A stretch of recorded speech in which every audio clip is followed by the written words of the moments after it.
السلام عليكم ورحمة الله وبركاته. بسم الله. إن الحمد لله نحمده ونستعينه ونستهديه ونستغفره ونعوذ بالله من شرور أنفسنا وسيئات أعمالنا. من يهده الله فلا مضل له ومن يضلل فلا هادي له. أشهد أن لا إله إلا الله وحده لا شريك له وأشهد أن محمدا عبده ورسوله صلى الله عليه وعلى آله وصحبه أجمعين. وبعد، سبحانك لا علم لنا إلا ما علمتنا إنك أنت العليم الحكيم. رب اشرح لي صدري ويسر لي أمري واحلل عقدة من لساني يفقهوا قولي. Pada malam ini kita menyambung bacaan kitab Zadul Ma'ad fi Hadi Khairil Ibad pada muka surat 417, jilid yang kelima, huruf Dad, yakni dufda'. Dufda' maksudnya kata. Di sini kata musannif rahimahullah, Al-Imam Ahmad menyatakan kodok, yakni kata, tidak halal dijadikan sebagai ubat kerana Rasulullah SAW melarang kita membunuhnya.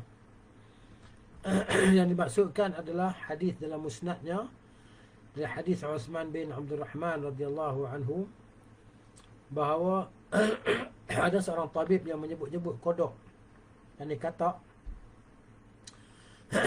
sebagai campuran ubatnya di hadapan Rasulullah sallallahu alaihi wasallam. Maka Rasulullah melarang tabib tersebut membunuhnya. Ini hadis sahih lah. Penulis Al-Qanun Al-Tibbi, yang Ibn Sina, menegaskan barang siapa yang memakan darah kodok atau kulitnya, tubuhnya akan membengkak dan warna kulit tubuhnya akan menghitam. Maninya akan terus keluar hingga mati. Oleh sebab itu kalangan medis tidak mahu menggunakannya sebagai ubat kerana khawatir akan bahayanya.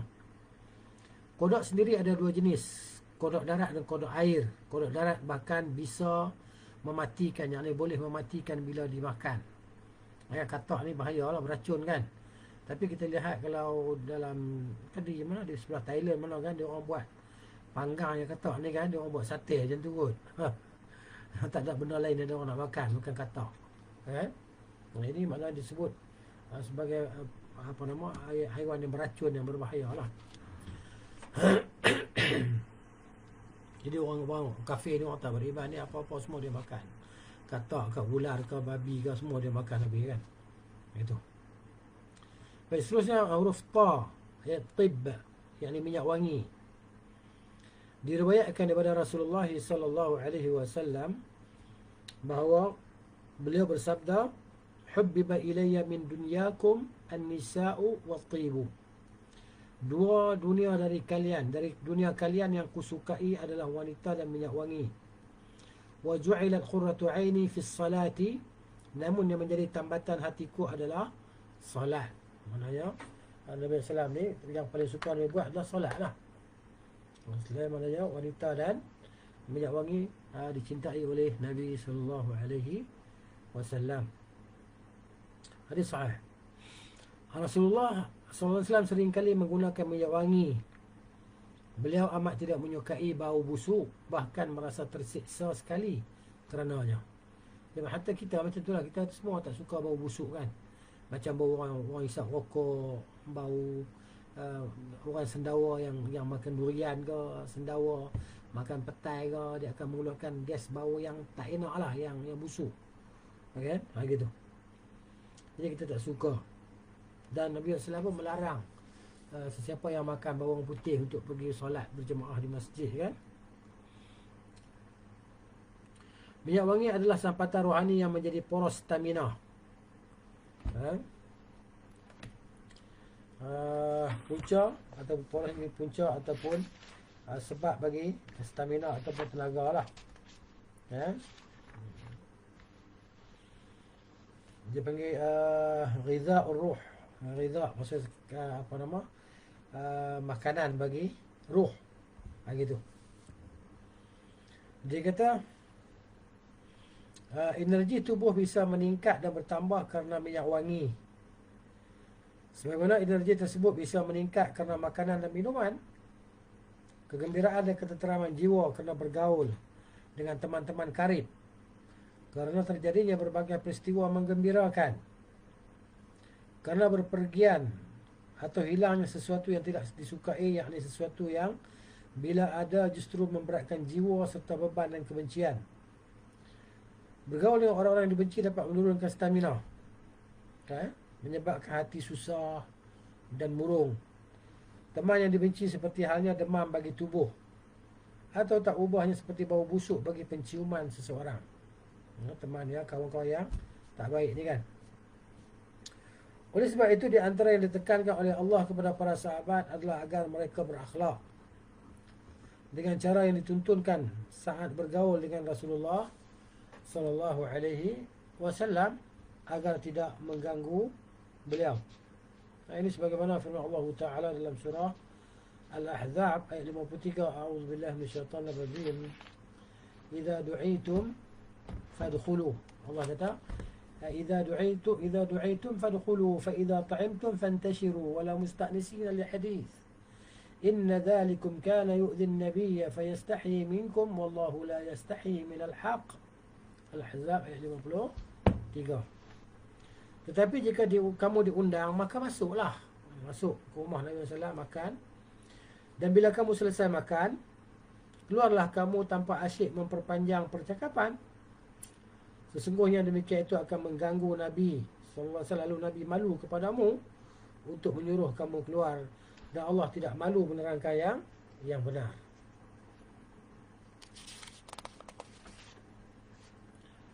Artinya, bahawa sesuatu yang wangi itu adalah yang paling disukai oleh Rasulullah sallallahu alaihi wasallam.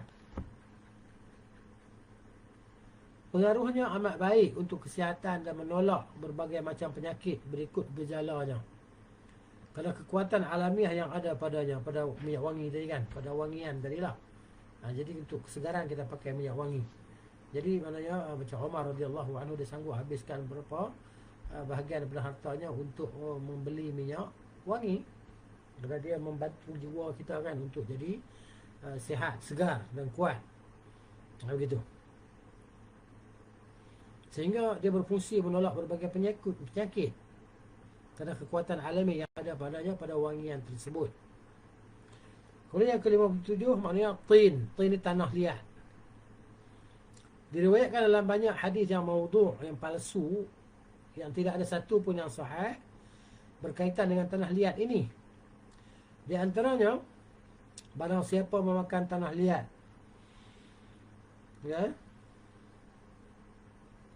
berarti telah membantu dirinya sendiri menuju kematian. Demikian juga hadis Hai Humairah, janganlah engkau memakan tanah liat, kerana tanah liat bisa menegangkan perut, menguningkan kulit dan menghilangkan kecerahan wajah. Ini semua hadis palsu.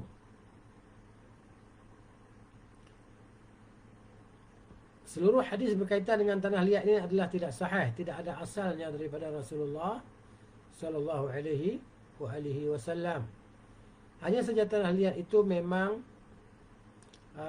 tidak bagus teksturnya, bisa menyumbat jalan darah, sifatnya dingin dan kering, mengandung unsur pengiring yang kuat, menahan kelenturan otot perut, menyebabkan pendarahan dan mengakibatkan luka-luka pada bibir. Ini penyakit sariwan dia kata. Ini quruh al-fam, macam penyakit gatal di mulut, bibir mulut lah. Kemudian yang ke-58, talhun. Talh, yakni pisang. Allah berfirman, وَطَلْحٍ مَنْضُودٍ, dan pun pisang yang bertumbuk-tumbuk dia kata, yang bertandan-tandan, bersisir-sisir. Talh mandud ni. Sebahagian ahli tafsir memahami bahawa kata talah adalah ayat ini adalah pisang. Arti kata mandud yakni saling bertumpuk seperti sisir, yakni bersisir-sisir pisang tadi kan. Ada juga yang berpendapat bahawa talah adalah jenis pohon berduri, namun masing-masing durinya berubah menjadi buah kerana bersisir-sisir, maka menyerupai pisang. Pendapat terakhir ini nampaknya lebih tepat, kata Ibn Qayyim rahimahullah. Disebutnya pada kata pisang oleh para ulama salaf hanyalah sebagai perumpamaan saja, bukan pengkhususan. Wallahu a'lam. Jadi buah-buah dalam syurga yang disebut pada kita dalam Al-Quran, dalam hadis, ianya adalah hanya pemberitahuan saja, tapi sifat dan fizikal dia tak sama, rasa dia tak sama dengan nama buah-buahan yang ada di dunia ni. Dia tak sama. Itu dia.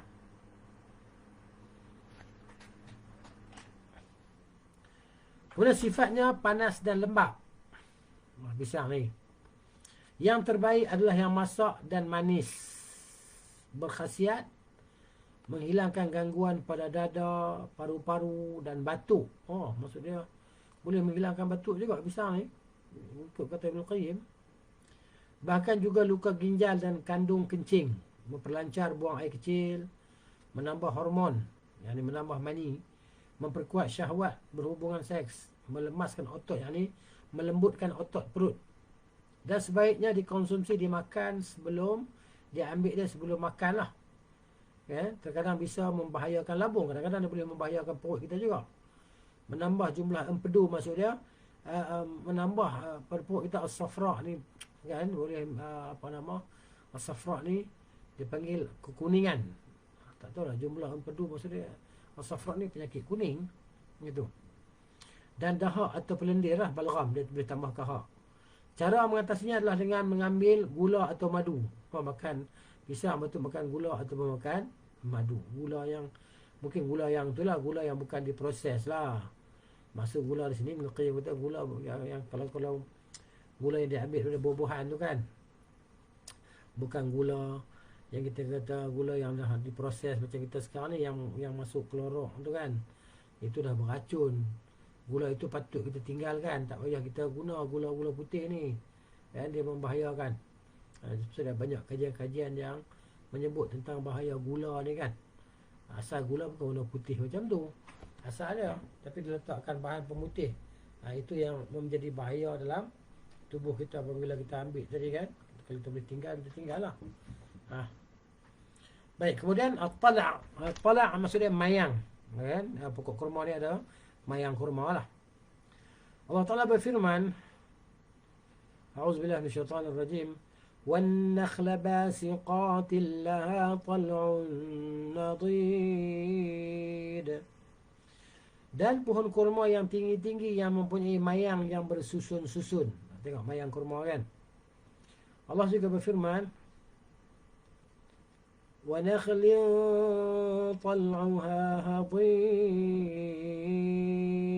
Dan pohon-pohon kurma yang mayangnya lembut, yang ini boleh dihadam, begitu, hadim. Mayang kurma adalah buah yang baru tumbuh. Mayang kurma kan dia baru tumbuh kan, di mana dia bertangkai-tangkai tu, kita tengok ada macam biji-biji tu, buah tu, biji-biji tu yang akan jadi besar nanti jadi buah. Bahagian kulitnya disebut kufri. Kalau tengok dalam buku bahasa Arab ni dipanggil al-kufurra, kan, kufurra itu kufri kan, al-kufurra. Arti kata nadid yakni bertumpuk-tumpuk atau bersisir-sisir. Disebut nadid selama buah itu masih dalam kulitnya, nadid, kan. Bila sudah terbuka kulitnya tidak disebut nadid lagi. Adapun kata hadim dalam ayat di atas adalah yang saling berkumpul satu dengan yang lain. Artinya mirip nadid, iaitu bila kulit pembungkusnya belum terbuka. Gitu. Nadim, hadim. Mayang sendiri ada dua macam, mayang jantan dan mayang betina. Talqih yakni pencangkukkan, maksudnya kawinkan pokok tadi. Sendiri adalah artinya adalah proses pengambilan bibit jantan dari bunga jantan yang menyerupai tepung gandum untuk diletakkan pada bibit betina. Maksudnya dia ambil dia bunga jantan tadi kan, dia bawa pada apa nama bunga betina tadi, diketuk apa nama dia punya bunga di situ, di bunga betina tu, maka di situlah proses perkahwinan berlaku. Jadi dia akan jadi buah yang buah cantik lah, buah elok. Itu dikahwinkan. Disebut juga sebagai ta'bir, kahwin pokok kan, sehingga diserupakan dengan pengawinan jantan dengan betina. Sebab pokok kurma ni tak macam pokok buah-buah lain kan. Buah lain dibawa oleh haiwan, pada burung ke apa kan, dia buat proses pembungaan. Tapi kurma ni kita kena buat sendiri. Mungkin dia tak ada bau yang menarik haiwan tadi kan, untuk melakukan proses pembungaan. Diriwayatkan oleh Muslim dalam sahihnya daripada Talha bin Ubaidillah bahawa ia menceritakan, aku pernah lewat, pernah lalu bersama Rasulullah, bersama Nabi SAW di hadapan sebuah pokok kurma, kan? Beliau melihat sekelompok orang yang sedang mencangkuk ni maksudnya sedang mengawinkan, ambil debunga jantan diketuk pada debunga betina, mayang betina tu kan. Beliau bertanya, apa yang mereka lakukan? Orang-orang menjawab, mereka sedang mengambil bibit jantan untuk dikawinkan dengan bibit betina. Beliau SAW berkata, aku kira itu tidak berguna sama sekali. Mereka mendengar ucapan Nabi SAW, maka mereka pun meninggalkan pekerjaan itu. Mereka tak buat lah. Ternyata hasilnya tidak baik. Rasulullah bersabda, maknanya itu bila dah tak baik, Nabi tengok ketika rumah tu sebab tak baik, dia berkata, Rasulullah kata gitu, kami pun ikut je lah. Nabi kata itu hanya sangkaanku sahaja, prediksiku ni, kesangkaan aku, zon ni. Kalau memang itu berguna, lakukan saja. Aku ini hanya manusia biasa. Sangkaanku bisa saja salah atau benar. Akan tetapi kalau aku mengatakan kepada kalian ucapan daripada Allah, aku tidak akan berdusta. Ini dia. Jadi ada yang panjang ni di bawah tu lah, di footnote tu kan. Footnote bawah tu panjang hadis tersebut.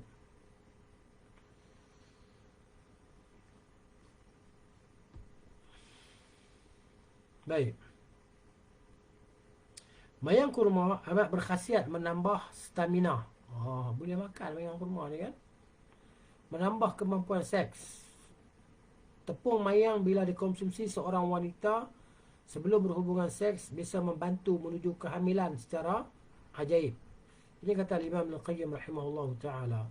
Jadi kalau sahabat-sahabat kita yang nak cuba kan, maknanya dia boleh cubalah. Ikhtiar sebagai jalan ikhtiar. Mana tahu Allah bagi rezeki kan. Ada orang India tu, yang di India tu yang umur 80 tahun nenek tu, dan suami dia pun 80 tahun lebih dan juga mengandung. Kau dia melahirkan baby di usia 70 tahun lebih kan, di India. Cuba baca, saya baca dalam tu, dalam internet tu kan, dia beritahu. Jadi maknanya Allah nak bagi kan, benda yang tak mustahil. Jadi kawan-kawan kita yang berkeinginan untuk zuriat kan, ada zuriat dan sebagainya, boleh mencuba. Tak salah kita mencuba kan. Gitu. Tak jadi itu kan, itu bukan kita punya kemampuan dan kuasa. Kita hanya ikhtiar saja, yang nak baginya Allah. Begitu. Ini sebut dalam kitab Zadul Ma'ad yang kita baca ni, kata Ibn Qayyim rahimahullah ta'ala. Sifatnya memang amat dingin dan kering pada tingkatan kedua. Maksudnya tidak terlalu dingin dan kering sangatlah, maksudnya kurang sikit. Begitu. Di peringkat yang kedua. Berbeza dengan bahan-bahan yang lain. Memperkuat lambung dan mengeringkannya. Lambung ni perut lah, dia mengeringkan macam mana kan. Sebab buku terjemahan Arab ni kadang-kadang kita baca kita tak pernah faham lagi. Kita kena lihat kepada kitab asal dia. Dia kata wa huwa fil burudati wal yubusati fid darajati tsaniyah yuqawi al-ma'iddah wa yujaffifuha. Dia menguatkan perut dan dia mengeringkan perut, maksud dia. Ya, kering macam mana wallahu alam. Tajfif ana kering lah, mungkin kering perut daripada lemak perut, wallahu a'lam lah. Wallahu a'lam. Bisa juga menenangkan darah yang bergejolak. Darah tekanan darah tinggi ni kan. Tekanan darah tinggi boleh jadi ambil mayang kurma tadi untuk jadi sebagai ubat jugalah. Meskipun agak sulit dicerna, dia ni payah sikit nak dihadamkan. Nak hadam dia payah sikit. Ya kan? Yang tahan mengonsumsinya, maksudnya yang mengambilnya, yang memakannya, hanyalah mereka yang memiliki metabolisme panas. Sahabat-sahabat kita yang kurus-kurus ni kan, yang makan banyak pun tak gemuk-gemuk ni, dia punya metabolisme ni, dia punya metabolisme dia tinggi. Dia cepat bakar. Dia makan nasi 2 pinggan, 3 pinggan pun dia tak gemuk sebab dia cepat bakar. Dia punya metabolisme dia tinggi kan. Ni orang ni bagus, maka boleh makan lah. Dia tahan makan dia orang ni. Barang siapa yang mengonsumsinya secara berlebihan, hendaklah ia segera menyantap jawarisi. Jawarisi ni apa benda ni? Jawarisi ni, kalau dalam bahasa Arab dia panggil al-juwarasyatul harrah. Okey. Tengoklah kamus jawarisi ni maksudnya naw' minal halawat.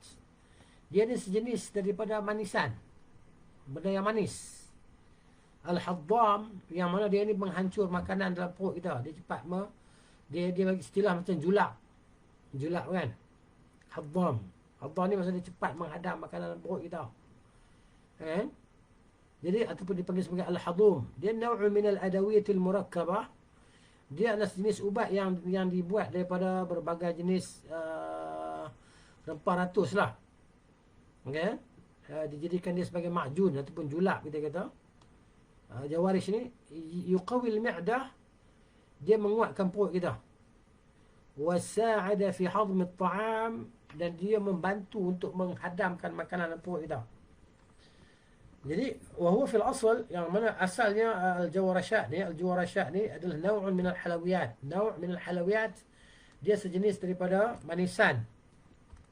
Yusna'u min as-sukar, dibuat daripada gula. Dan dalam bahasa Parsi dia panggil kuwarish. Wa ya'ni al-haddam, maksudnya sesuatu yang mencernakan makanan dalam perut kita, menghadamkan. Disebut di al-Jahiz, di si al-Jahiz disebut innahum akalu kulla jawarish kana indi. Dia kata depa semua makan semua halwa manisan yang ada dekat aku. Wa fi nihayah, dalam kitab an-nihayah li gharib an-nihayah fi gharib al-hadith li Ibn al-Athir, kan? Ahda rajulun min al-Iraq, seorang laki-laki daripada Iraq, dia telah menghadiahkan kepada Ibnu Umar radhiyallahu anhuma jawarish ni. Jenis julak ni. Kan ma'jun, jenis ma'jun yang manis ni kan. Dia boleh menghadamkan makanan dalam perut kita. Itu maksudnya. Jadi maknanya siapa makan mayang kurma tu banyak sangat kan, dia kena makan jawaris ni untuk hadamkan, hancurkan apa yang dalam perut dia tadi. Yang bersifat panas juga. Kemudian kita kurma bisa memkeras buang air, yakni yaqilu bit-tabaq. Yaqilu at-tabaq. Memperkuat usus, mirip dengan fungsi jumar, yakni pati kurma. Demikian juga dengan tunas dan putih kurma. Terlalu banyak mengonsumsi mayang kurma bisa membahayakan lambung ni perut dan dada. Bahkan bisa menyebabkan penyakit mencret ni cirit-birit lah. Cara mengatasinya adalah dengan mengonsumsi minyak samin. Minyak samin ni minyak keju, keju tu kan. Atau dengan cara yang telah dijelaskan sebelumnya, macam minyak ghee tu kan. Nak makan minyak ghee tu cara nak mengatasi dia lah. Ataupun dengan cara yang telah dijelaskan sebelumnya. Tapi kita tak kisahlah, sebab kita mana ada pokok kurma ni kan. Kalau ada, betul lah boleh makan mayang kurma tu. Tapi dia, itulah dia punya mudarat dia tadi lah. Tapi ada cara untuk menghadamkan dia lah. Kemudian huruf Ain.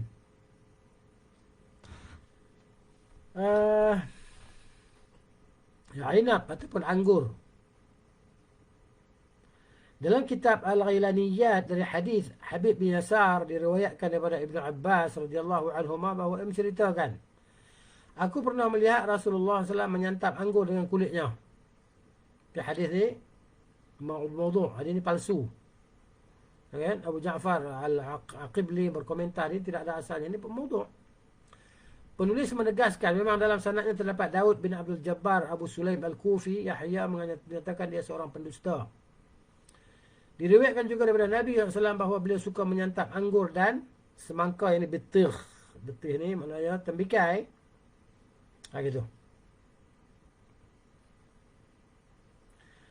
Allah juga telah menyebut-nyebut anggur pada 6 tempat dalam Al-Quran tentang sejumlah kenikmatan yang Allah berikan kepada para hamba-Nya di dunia dan juga di syurga nanti.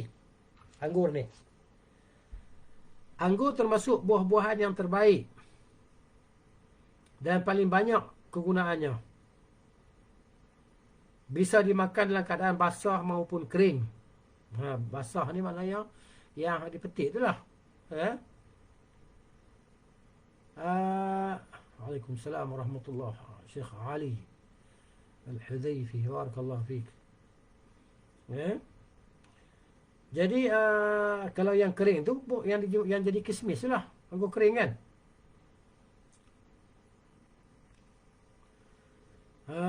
Dia kata yang hijau dan masak maupun yang masih mengkal, putih, boleh masam lah. Anggur menjadi buah sesungguhnya bila dikombinasikan dengan buah-buahan. Menjadi makanan pokok bila digabungkan dengan makanan lain. Ya, macam kita makan kacang badam, kita makan dengan anggur kismis kan, sedap. Menjadi lauk bila dikombinasikan dengan lauk lain. Menjadi ubat bila dicampur dengan ubat lain. Dan menjadi minuman bila dicampur dengan minuman lain. Itu kan anggur tadi.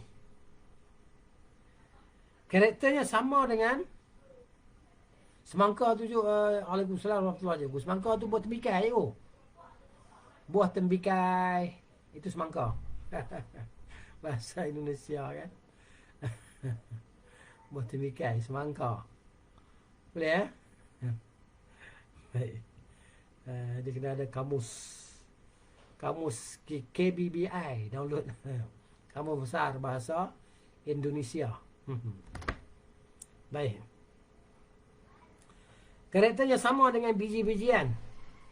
Panas dan lembab. Karakter anggur tadi. Ya.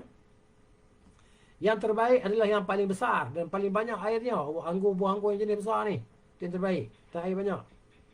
Yang berwarna putih lebih baik daripada yang hitam. Maknanya warna putih ni kita tak nampak kan. Yang biasa kita beli warna hijau. Mungkin hijau yang apa nama jernih tu kan. Wallahu a'lam. Tapi yang putih lebih baik daripada yang warna hitam. Sebab kalau kita makan anggur hitam ni, kalau orang yang batuk tu dia tak tahan kan, dia panas lebih kan. Dia bawa wine daripada anggur hitam kan. Begitu. Kalau sama-sama manisnya yang dibiarkan selama 2. Kalau sama-sama manis, yang terbaiknya adalah putih lah. Yang dibiarkan selama 2 atau 3 hari setelah dipetik, itu lebih baik daripada yang baru dipetik pada hari tersebut. Kerana ada getah dia. Kan? Bila dah kering getah tu, dia jadi baik lagi lah. Baik, kerana sifat buah ini mengandungi gas dan menggembungkan perut. Macam durian. Buah durian kan, kita makan kan ada gas kan. Buah durian ni kalau baru-baru baru-baru gugur buah dia kan. Dulu, tapi sekarang tu lah, sekarang buah durian ni dia orang tak biarkan gugur. Dia orang gantung. Bila gantung, dia tak jatuh ke tanah. Ni durian yang jatuh ke tanah ni sebenarnya lebih baik daripada durian yang digantung, katanya lah. Kan dikatakan, wallahu alam lah, kita bukan tukar durian. Jadi cikgu boleh lah, cikgu ada pokok durian. Ya kan? Cikgu Mazali ada pokok durian. Maknanya tahulah, bila dia jatuh tu ke tanah, dia terhentak tu, gas dia tu wallahu alam dikatakan keluar. Ya, gas dia tak banyak lah, kalau ada pun. Kalau dia biar lagi maknanya dengan masa yang agak lama sikit, gas dia akan semakin berkurang berbanding yang baru dipetik. Kan, yang tidak terhentak di atas tanah, gas dia masih ada lagi. Bila kita makan waktu-waktu sekarang, mungkin kita akan sengkak dan masa kembung perut ni selama 2 hari ke, kan. Mungkin kita terpaksa pergi klinik ke apa, ambil ubat kan. Wallahu ta'ala a'lam. Jadi mana itu juga sifat buah anggur ni, dia ada gas, mengandung gas dan mengembungkan perut. Kalau kita sebut buah durian tadi kan. Buah anggur yang digantung sehingga kulitnya mengeriput, kan, keriput dia kering ya kan, amatlah baik untuk dijadikan makanan. Subhanallahil azim. Memperkuat tubuh. Bahkan nilai gizinya, zatnya sama dengan buah tin dan kismis. Kismis adalah anggur kering yang dijemur kan. Anggur yang dijemur kering. Bila bijinya dibuang, akan memudahkan buang air besar. Biji dia. Sebenarnya biji anggur pun dia orang buat apa? Suplemen kan. Biji anggur ni. Tapi kalau nak dibuang biji dia, akan memudahkan buang air besar. Namun bila terlalu banyak dimakan, apa benda pun kalau kita makan banyak memanglah, kan, apa itu konsep dia lah, kan, konsep dia perut kita ni rumah penyakit lah, bubuh semua dalam perut kan, banyak-banyak pula tu, jadi akan memudaratkan lah. Jadi bila terlalu banyak dimakan, bisa membuat pusing. Maksudnya boleh pening kepala lah. Boleh buat kita jadi pening. Cara mengatasi bahayanya adalah dengan memakan delima mengkal. Delima putih. Kelat kan? Buah delima putih ni kelat lah. Gitu. Itu boleh maknanya boleh potong balik. Kegunaan dari anggur adalah untuk memperlancar buang air besar, menggemukkan badan, dan bila bagus kualitasnya bisa memberi suntikan gizi yang baik. Ni anggur ni. Anggur adalah salah satu daripada 3 buah-buahan yang disebut sebagai raja buah. Anggur, tin dan kurma basah ni, rutab. Kalau kita raja buah di Malaysia ni durian lah kan. Durian. Jadi maknanya durian ni kalau duduk di Selangor di sebelah Sungai Buloh ni, maknanya dia sepanjang tahun ada orang jual buah durian ni. Cuma ada duit tak ada duit lah nak makan. Kalau musim dia boleh lah kita tumpang makan. Kalau tak musim dia janganlah tanya-tanya harga dia. Kan? Macam nak beli emas lah durian ni. Begitu. Timbang kilo kan. Akhirnya kulitnya lebih berat daripada isinya. Mahal. Isi pun ada biji pula. Gitu. Kecuali yang hamusan kin tu, biji dia kecil-kecil tu kan. Baiklah cerita dia. Baik, habis tu. Masuk pula asal. Yang ni asal. Asal ni maksudnya madu lah. Ain sin lam. Asal. Yang ni madu.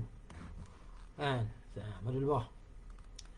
Sebelumnya telah dijelaskan berbagai khasiat madu ni. Cumanya kita hari ni kita tak tahulah kan. Beli madu-madu kita berjalan ke kedai ke, kita tak tahu madu ni asli ke tak asli. Jadi kita nak confirm benda tu asli pun kita takut kan. Kecuali kita pergi sendiri, ikut orang yang ambil madu tu, kita pergi duduk pakai topeng apa semua tadi, duduk depan dia, tengok dia ambil, dia tuang dalam baldi, kita minta yang tu. Adapun dia dah bawa keluar ke sini apa semua, kita tak tahulah tu, kita kan. Maknanya masing-masing lah. Kadang-kadang yang dahsyat lagi, mereka sanggup buat madu tu, dia masak. Dulu kat Saudi, pernah sekali kat Saudi, dia orang buat madu daripada minyak hitam. Minyak hitam yang dia proses jadi madu, rasa sebiji, bau macam madu. Tapi kena tangkap lah, kena imbus kan, kena tangkap. Bagaimana kalau kita makan tu, macam mana, apa jadi pada kita kan?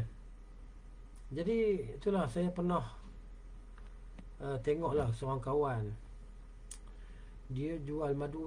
Itu pun madu orang hantar ke dia, tak tahu madu tu daripada mana datang. Dia disuruh jual yang madu tadi, dia pun jual. Dan dia pun mengamalkan madu tadi.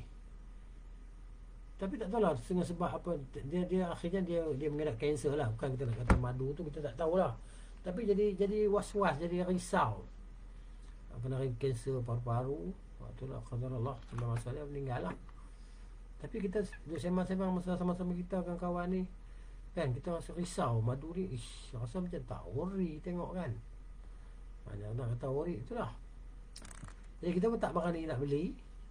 Jadi sebab tu boleh teringat macam-macam kan orang buat madu. Sampai daripada minyak hitam pun dia boleh buat madu. Cuba bayangkan di Saudi, daripada dia tangkap tu yang boleh tahu tu. Yang boleh tahu tu apabila mereka ditangkap kan, dia rampas banyak botol-botol madu tadi, madu yang tiruan lah.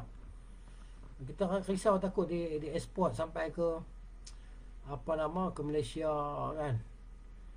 Itulah, ada sebagian yang jual madu sidir lah, madu apa kan, bertantan masuk ke Malaysia. Mari mana madu tu? Ini jadi satu persoalan timbul kan. Ini bukan kita nak rosakkan sahabat-sahabat kita jual madu, tak.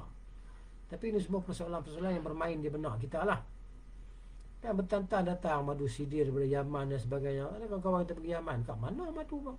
Sampai banyak tu, satu kontainer madu datang. Kan? Ada yang kata datang daripada China, apa tak tahu, Allahu Ta'ala alam. Jadi kalau kita rasa was-was, ragu-ragu, sebab benda ni kan benda yang berkaitan dengan kesihatan kita. Ada seorang sahabat diceritakan, seorang sahabat dia maknanya istiqamah dengan mengambil madu, mengamalkan madu daripada kawan dia. Sehingga akhirnya dia ni kena sakit kecil manis lah kot. Dia tanya kawan dia, apa nama, madu yang awak jual ni original ke tiruan? Jadi akhirnya orang tu mengaku lah. Orang tu mengaku, dia kata tiruan. Tapi dia dah bertaubat lah, dia tak buat lah benda tu. Dia bertaubat lah. Elok lah orang ni pun dah jatuh sakit dah, kan? Jadi orang yang jual madu dia bertaubat. Ni diceritakan qila wa qala halal cerita. Tapi kita benda-benda ni kita menzahirkan kebimbangan kita. Jadi kalau kita nak pasti ya sahih ataupun tidak, mana kita sendirilah.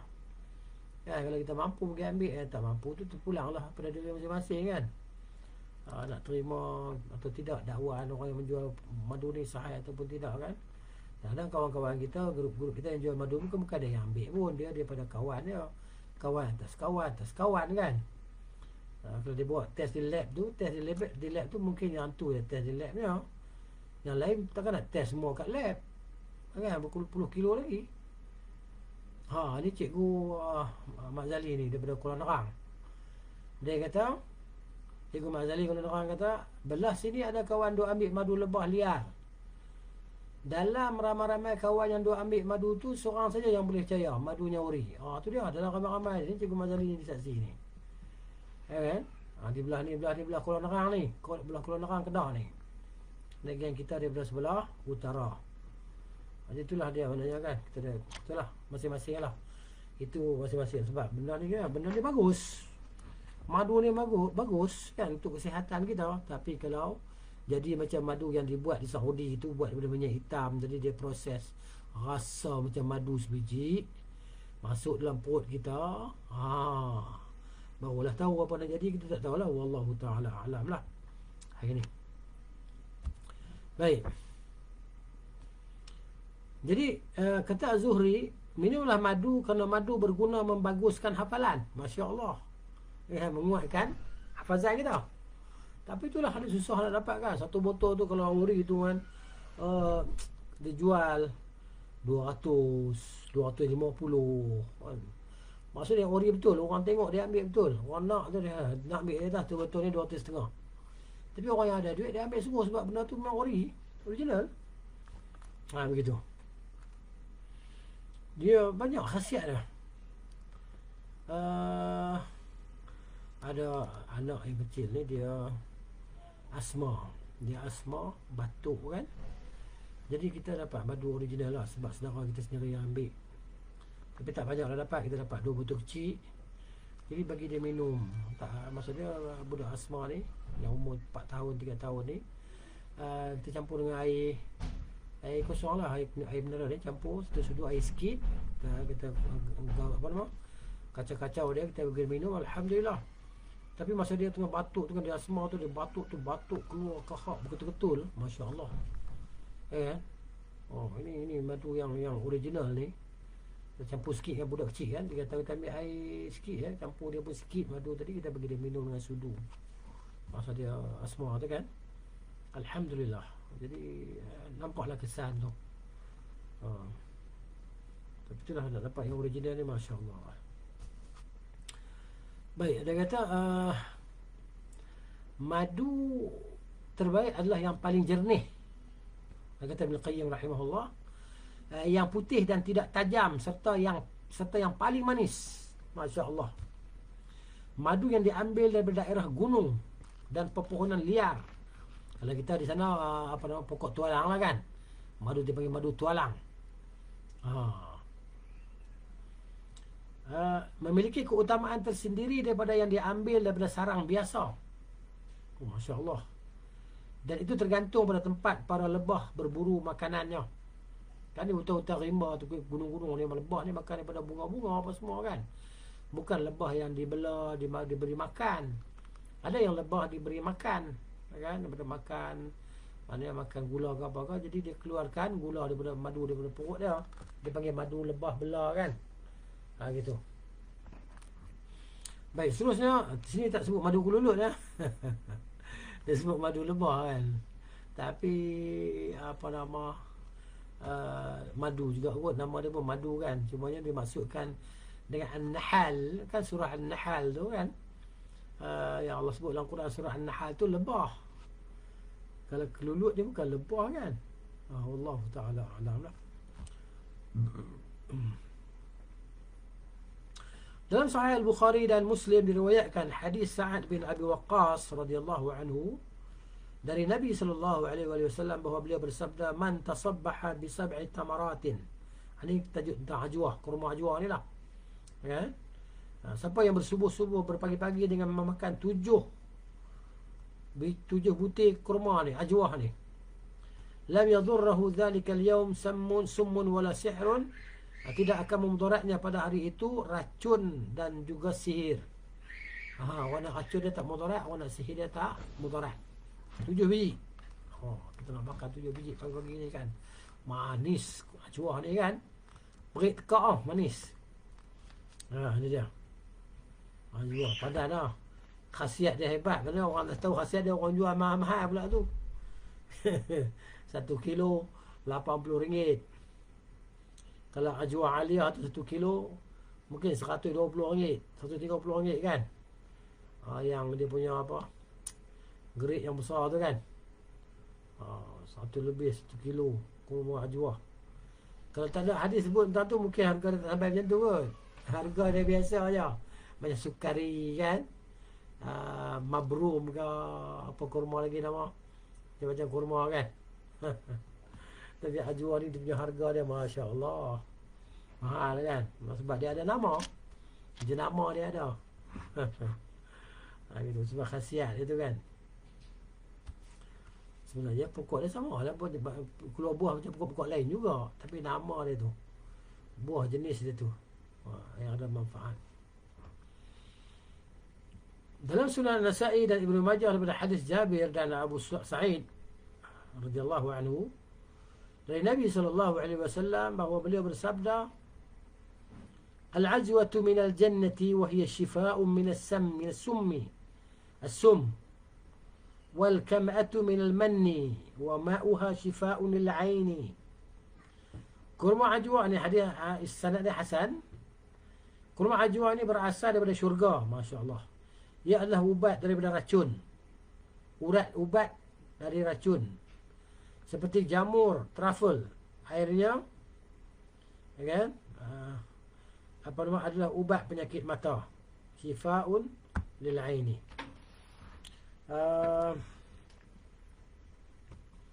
Sebab dia kata di sini 488. Kita tengok hadis dalam bahasa Arab dia. Kam itu minal manni.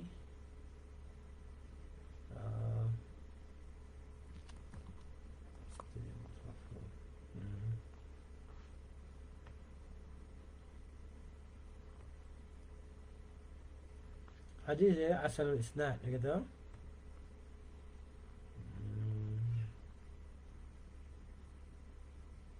Al-kam'atu. Okey.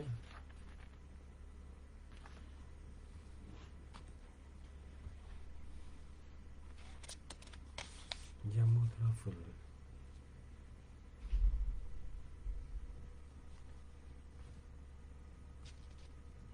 Ajwa.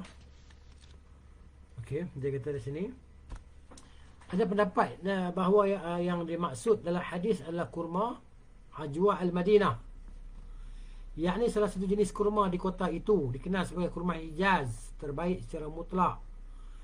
Bentuknya amat baik, padat, agak keras dan kuat, namun termasuk kurma yang paling lazat, paling harum dan paling empuk. Sebelumnya telah dijelaskan tentang kurma, karakter dan manfaatnya pada huruf ta, tamar lah, tamar. Demikian juga ulasan tentang khasiat kurma ajwa terhadap racun dan sihir, sehingga tidak perlu diulang lagi lah. Okey. Kemudian ambar. Ambar ni ikan paus, kan? Jadi ambar ni ada macam, kalau dulu lah kami duduk di Pakistan dulu, kalau balik tu kita akan beli ambar. Ambar ni jenis ketul, wangian, dia ketul lebih kurang 1x1 tu kan, dia bungkus wangi, kita kosok kat baju kita, dia wangi. Ambar, ya, warna dia macam putih, nak teh coklat macam tu lah. Dia macam teh tarik tu, warna dia macam tu. Telah dijelaskan dalam Sahih Al-Bukhari dan Muslim, disebutkan dalam kisah Abu Ubaidah bagaimana mereka menyantap ikan paus selama setengah bulan. Satu pasukan, satu batalion akan makan ikan paus setengah bulan. Tiap-tiap hari makan yang tu sampai jadi gemuk dia pun ni. Cukup protein. Makan minyak ikan. Bahkan mereka bisa menjadikan dagingnya sebagai bekal untuk dibawa balik ke kota Al-Madinah. Bahkan sempat mengirimkannya kepada Nabi SAW. Itu salah satu yang menunjukkan yang dimubahkan di laut itu bukan hanya ikan biasa saja, bahawa bangkai haiwan laut itu halal semuanya. Yang hidup yang dalam laut ini, bila dia mati di laut, dia mati maknanya. Yang hidup, haiwan hidupan laut tu kalau dia mati halal kita makan. Kecuali yang beracun je lah. Itu. Pendapat ni dibantah dengan alasan bahawa ketika terlempar daripada laut, ikan paus tu mati, ikan tu masih dalam keadaan hidup. Kan? Ni dia bantah. Kemudian ketika air surut, ia mati, sehingga kematian adalah terpisah, kerana terpisah daripada air. Ini hanya duga-dugaan sajalah. Ini tidaklah benar, kata Ibn Qayyim. Itu tak benar, kerana mereka mendapatkan dalam keadaan mati di pantai. Mereka tidak sempat melihatnya keluar dalam keadaan hidup lalu mati. Ya? Lalu mati kerana terpisah daripada air. Dia pun tak tengok pun. Ya? Demikian juga kalau dikatakan bahawa ia dalam keadaan hidup ketika dilemparkan oleh air laut. Sudah dimaklumi bahawa yang terlempar daripada laut hanyalah haiwan yang sudah mati, yang tak hidup. Yang tak hidup, yang terdampar di pantai. Gitu. Selain itu, kalaupun dimisalkan benar yang mereka katakan, tidak bisa dijadikan syarat untuk kemubahannya. Kan? Bukan maksud dia mati di pantai baru kita boleh makan. Kalau tidak mungkin menghukumi sesuatu itu harus. Mubah ni makna dia harus, ya. Harus. Bila masih diragukan sebab keharusannya. Oleh sebab itu Nabi SAW melarang memakan haiwan buruan kalau didapati tenggelam dalam air, kerana penyebab kematiannya meragukan. Contohnya kita tembak kancil kan. Tembak kancil, dia pulang lari pop, jatuh dalam kubang. Kubang tu lah kubang. Kubang ni macam kolam kecil ada air kan. Jatuh, dia mati dalam tu. Maka tak boleh kita makan dia, sebab mungkin dia mati lemas, bukan mati dengan sebab kita tembak ataupun kita panah tadi. Dia mati dalam keadaan meragukan. Apakah senjata buruan ataupun air. Ini Nabi larang kita makan. Tak boleh makan. Adapun minyak ambar atau minyak paus termasuk jenis terbaik setelah kasturi. Keliru mereka. Keliru ni salah lah. Salah mereka yang menyatakan bahawa minyaknya lebih baik daripada kasturi. Kan? Tersalah lah mereka yang kata minyak ambar lebih baik daripada kasturi. Sebenarnya kasturi tu A lah. A plus lah. Lalu menganggapnya sebagai rajanya minyak wangi. Tak betul lah. Kasturi yang diambil daripada kijang kan. Kasturi ni diambil daripada kijang. Kijang ni bila dia beranak kan, dia ada macam anak kijang tu, dia ada tali pusat dia. Tali pusat dia ni itu dia kasturi. Dia semakin lama dia mengering kan. Dia kering. Kemudian nanti dia rasa gatal. Bila dia rasa gatal, dia akan tenyeh. Dia akan gesekkan dia punya pusat dia, perut dia tadi ke batu. Maka jatuhlah tali pusat tadi. Itulah dia kasturi, wangi. Jadi pemburu-pemburu ni mana dia cari tu. Tapi kadang-kadang dia pun tembak rusa tu kan. Dia di mana ni, dataran Georgia mana ni, banyak rusa-rusa. Kijang-kijang, dia panggil kijang-kijang pergunungan ni kan. Dia pemburu di sana. Sebenarnya tak payah, dia akan jatuh sendiri. Tapi nak cari itu payah lah, sebab tu dia mahal. Kasturi kijang ni mahal, sebab payah nak dapatkan dia. Gitu. Padahal telah diriwayatkan daripada Nabi SAW bahawasanya beliau bersabda tentang minyak kasturi, al-misk. Kalau bahasa Inggeris dia panggil masdir kan. Masdir. Kasturi kijang. Kasturi adalah sebaik-baik minyak wangi. Nanti akan dipaparkan berbagai keistimewaan dan kegunaan daripada kasturi, sehingga disebut sebagai minyak wangi syurga. Kutban, bukan kutban kalau dalam bahasa Arab, buku bahasa Arab saya dipanggil al-kuthban. Kuthban. Tha, huruf tha. dia kutsban, tak kisahlah kan. Tapi kalau ikut dia tu kutsban. Sebagai tempat tinggalnya orang-orang yang siddiq, terbuat daripada kasturi. Ini syurga ni. Al-kutsban dalam syurga, tempat tinggal para siddiqin yang terbuat daripada kasturi, bukan daripada minyak ikan paus. Ni kelebihan kasturi. Hal yang mungkin membingungkan mereka yang berpendapat demikian adalah banyak bahawa ikan paus itu memang tidak bisa berubah dalam waktu yang lama, menyerupai emas, seperti emas, dia berkata. Ya. Ini peninglah orang yang kata bahawa minyak ikan paus ni dia tak berubah dalam waktu yang lama, macam emas. Namun itu tidaklah menunjukkan bahawa minyaknya adalah lebih baik daripada minyak kasturi. Dengan satu keistimewaan itu saja, minyak paus tidaklah dapat mengimbangi berbagai keistimewaan minyak kasturi, kata Ibn Qayyim. Jenis minyak paus ini banyak dan warnanya juga beragam.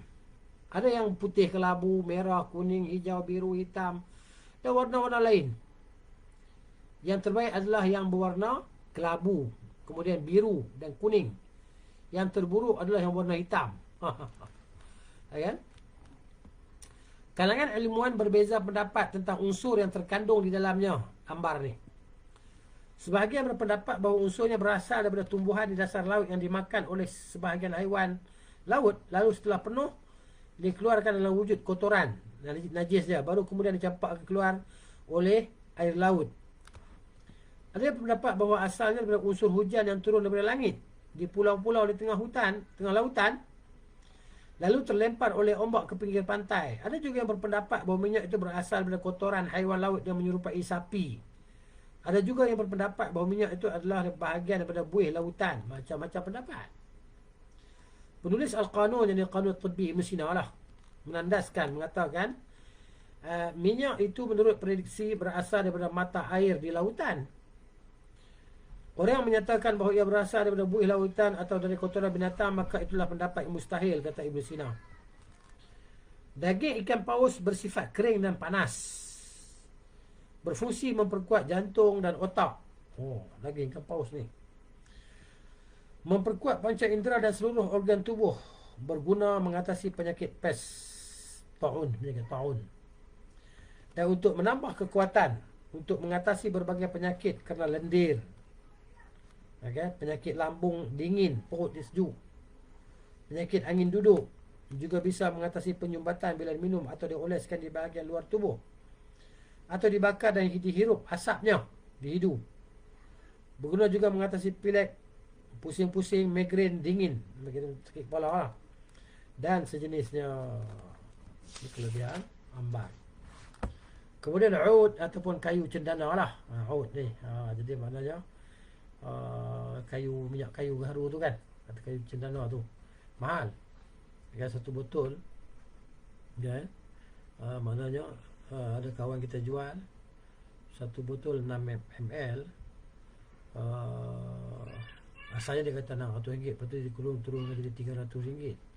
6 ml RM300. Tapi kita pakai, maknanya satu kali pakai 2-3 hari lagi bau dia ada lah di baju kita kan. Mula-mula dia bau keras, lepas tu dia semakin lembut, sedap. Minyak ni ud ni, minyak ud tu. Ada sahabat beritahu dia di Melaka ni ada 1 kilang, kemudian kat Perancis 1 kilang. Dan ud ni cara pemprosesan dia ada 2 cara. Satu cara tradisional, iaitu dengan dibakar kan, keluar minyak, dimasak dengan kayu api. Kemudian yang keduanya diproses secara moden lah, teknologi moden, yang mana yang cara moden dia keluarkan, dihilangkan bau asap kayu tu kan daripada minyak garu tu, minyak ud tu. Kalau cara yang tradisional kita pakai, kita masih lagi ada bahasa bau-bau kayu dia. Yang dekat saya tu ada kawan kata dibuat di Perancis, dikilangkan di Perancis ud tadi. Yang di Melaka pun juga kilang dia. Tapi yang dekat saya ni maknanya bau dia memang sedap lah, tak tengit lah, bau dia tak tengit. Satu botol dia orang jual RM300 gitu. Kemudian di kayu ud ni di mana, di Kemboja lah banyak kan. Ada sahabat tu belajar sekali, katanya dah jadi jutawan sebab dijual kayu gaharu ataupun ud ni lah. Tu cerita dia. Jadi insya-Allah kenal ni kita baca pada minggu yang akan datang lah kita bertiru untuk dekat ni. Billahi taufiq wal hidayah. Wassallallahu ala nabiyyina Muhammadin wa ala alihi wa sahbihi ajma'in. Subhanakallahumma wa bihamdika asyhadu an la ilaha illa anta astaghfiruka wa atubu ilaik. Assalamualaikum warahmatullahi wabarakatuh.